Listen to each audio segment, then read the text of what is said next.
There are sand deposits in here.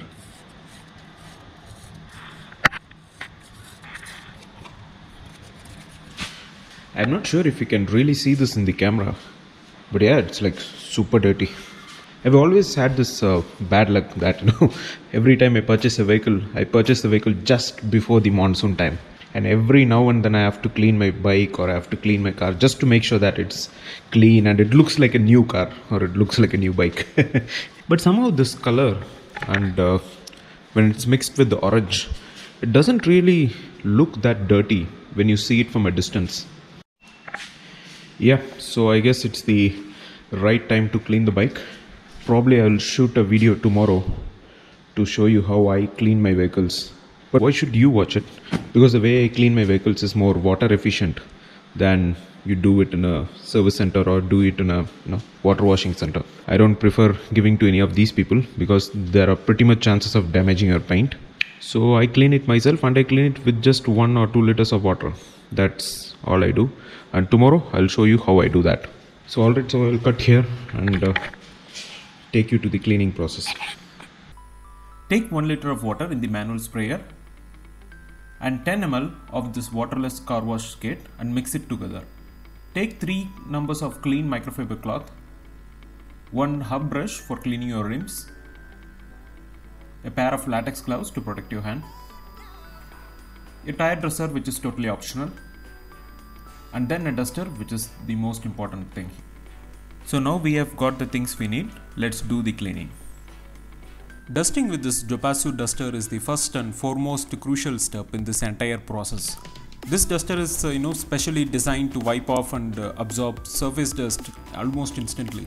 I've been using this product for the last 3 years and it never failed to absorb the dirt, not even once. Majority of the surface dirt are absorbed in this step, and so you won't be in the need of a high pressurized water stream, which obviously saves us from a lot of water wastage. So let's clearly scrap off the surface dirt in this process and move on to the next step. The second step is to use our manual sprayer to dilute and remove the stubborn surface dirt which failed to go in the previous step. And as said earlier, I have mixed 10 ml of the cleaning solution with 1 liter of water and loaded the same in the sprayer.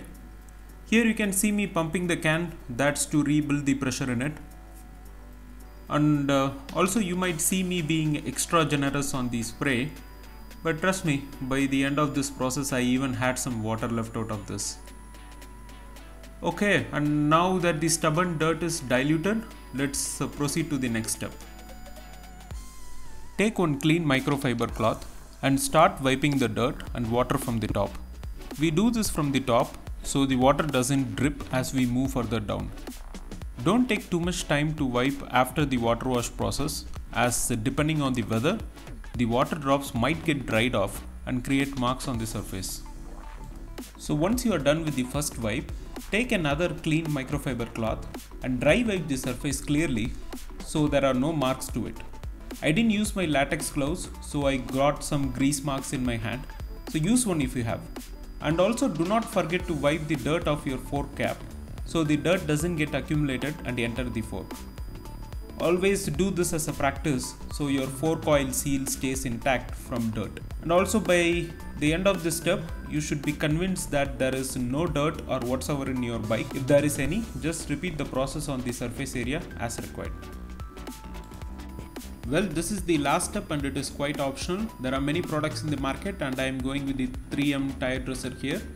Depending on the product you use, apply the polish portion of your tire and just use a microfiber cloth or a foam applicator and spread it throughout the tire. Also repeat the same process for both the tires and sides and make sure that there are no water droplets before you proceed. See, the purpose of this application is to provide that long-lasting extra shine which you always wanted in your bike. Also, this might come in handy if you try to take photo or video shoots of your bike for Instagram or YouTube, as making your tire shine will in most cases make your bike look new.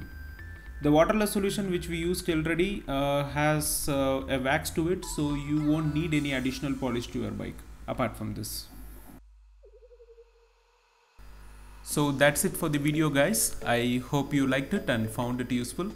As always, show your love as likes and share it with your biker friends.